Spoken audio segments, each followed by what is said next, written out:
after this generic overview of all the things that the web application developers should fix, let's see why we have experienced those long delays when I went to the Stanford website. The first thing we'll discuss is TCP, and you know that TCP is the protocol that offers reliable stream delivery service. The emphasis is on stream. TCP does not offer block transfer or transactions. It offers you a reliable stream. It handles very well packet loss, duplication, and reordering. It does not guarantee timely delivery. It cannot support multiple parallel sessions. You need multiple TCP sessions for multiple sessions, and it does not support structured data or record boundaries. It's a stream of bytes with no internal structure. You're probably aware of the three-way handshake that TCP is using. Whenever a client wants to connect to a server, first thing it sends the TCP SYN packet, and the server responds with SYN plus ACK, so they establish the sequence numbers, and the client responds with ACK packet plus the first data packet. You see, we need one round-trip time to get from the client to the server and back. So we spend one round-trip time before we can send the first data. This is the 192 milliseconds that I was experiencing in the connecting phase. Is it really that far to Stanford? Well, I did some pings, and not surprisingly, these two numbers match. Then I did a trace route. I'm from Europe. And you see, I spent 22 milliseconds getting to Frankfurt, and then 30 milliseconds got me to Paris. Then I needed 80 milliseconds to get to the first transatlantic hop, and 70 milliseconds across US, and so on and so on. In the end, 192 milliseconds to get to Stanford from Central Europe. So yes, it is that far to Stanford. By the way, all these times are round-trip times, so not one-way times. In theory, this was provided by Wolfram Alpha.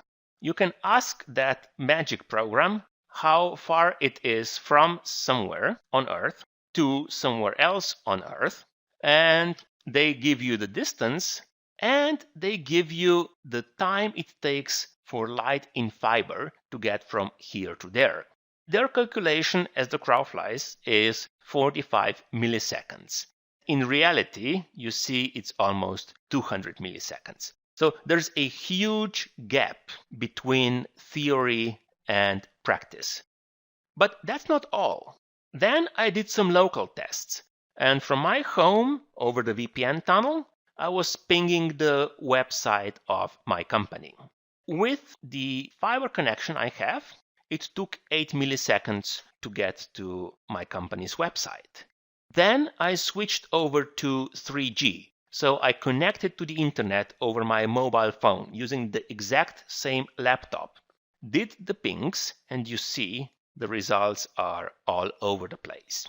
I'm told that this is caused by the need to set up radio channels in 3G network, and supposedly, if you surf a lot, the time will drop down to approximately 100 milliseconds, but usually not below that. If you do pings, then there is no constant traffic, so the radio network has no need to give you more channels, and therefore the ping times stay as high as they do.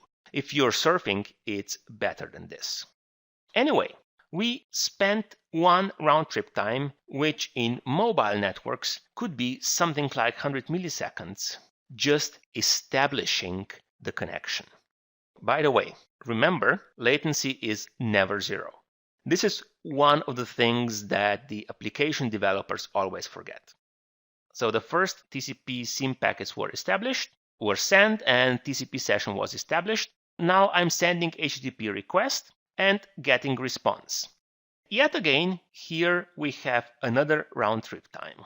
This is the waiting phase, which when I was connecting to Stanford took another almost 200 milliseconds. So you see, I've spent 2 round-trip times before I got the first byte of data. Not only that, In HTTP request and response, there are numerous headers, and worst case, you generate so many cookies on the client side that all these cookies don't fit into the first burst of data. If you can't send the request in one burst, and the burst is approximately 4.5K, then you will spend an extra round trip time just to send the request. Then TCP congestion window kicks in. TCP was developed in 1980s. In those days, they were fighting problems like congestion and buffer memory utilization and very slow links and so on and so on. And TCP has extremely good mechanisms to handle that. It has windowing, where we know how much buffering is available on the receiver end, so we don't overload the receiver. And it has something called congestion window, so that we can test how much can be sent without congesting the network. Congestion window is always less than the window size, and it's the window size reduced to avoid congestion. Initial congestion window, because we have no idea what the network conditions are, is by default 3 packets. In standard networks with MTU being equal to 1500 bytes, that would be 3 times 1460 bytes, or approximately 4.5K, a bit less than that. If you have networks with lower MTUs, then of course 3 packets are a bit lower than that. In the first response, the server can deliver approximately 4.5K worth of data. After that, the server has to wait for the first ACK packet to arrive, and then it can send one more packet. When the second ACK packet arrives, it can send one more packet, and so on and so on. So you see, another round trip time lost. We're already at 3 round trip times, or in my case, we are approximately here at 600 milliseconds, and we still don't have the whole website. We only have the first 4.5K. Then it took a little bit longer, you see here, for the whole web page to arrive. And this is just the first page. Now the browser knows what other elements it has to start downloading. So you see, it takes way longer than the 100 milliseconds that should be our goal. Speaking about TCP congestion window, Jeremy Stretch did a great test. And this is straight from Wireshark. So you can do the same thing.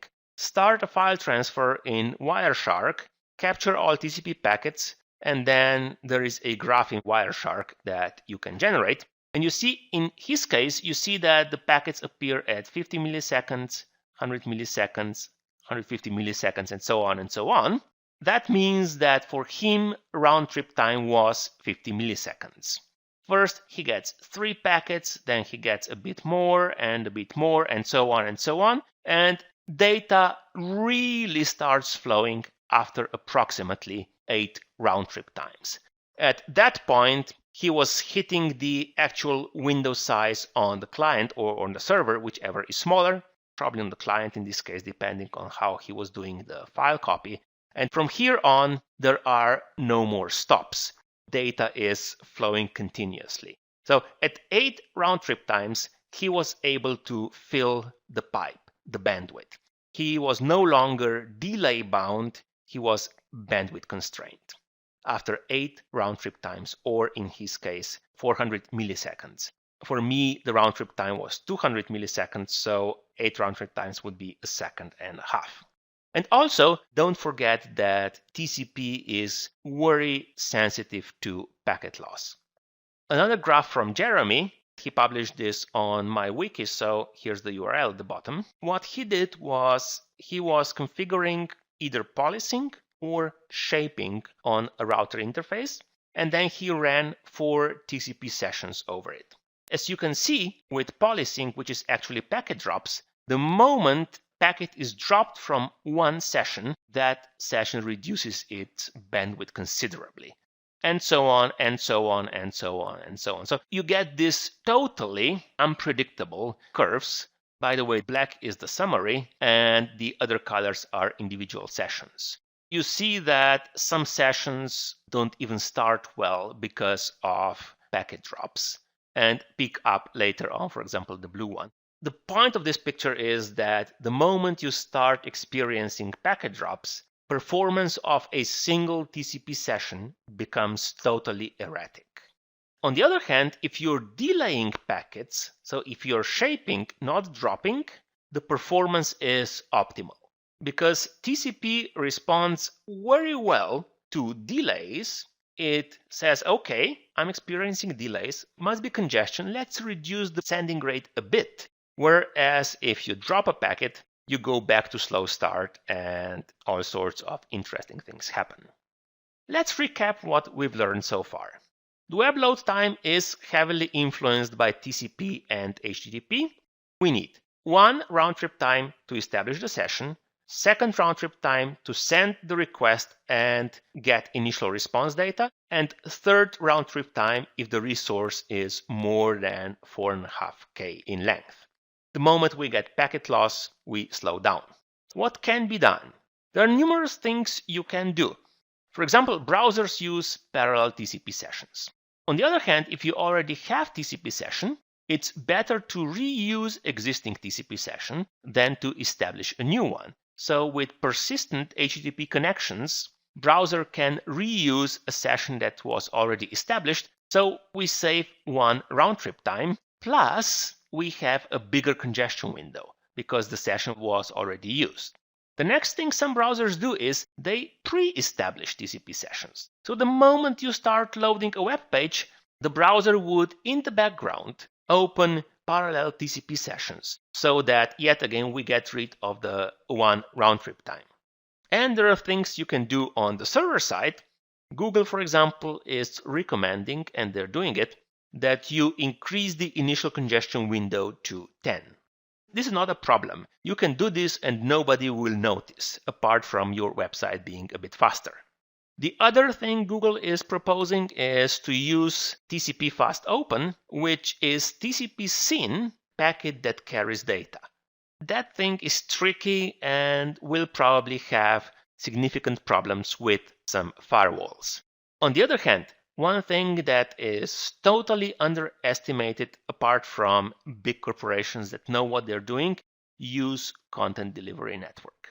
This thing used to be expensive. Right now, you can get content delivery network from Amazon for a few dollars a month, depending on the traffic. So if you have users that are on different continents, it does make sense to invest in Amazon's or whoever's content delivery network. To get more information about my webinars, to register for an online session, or buy a recording or the yearly subscription, please visit my website.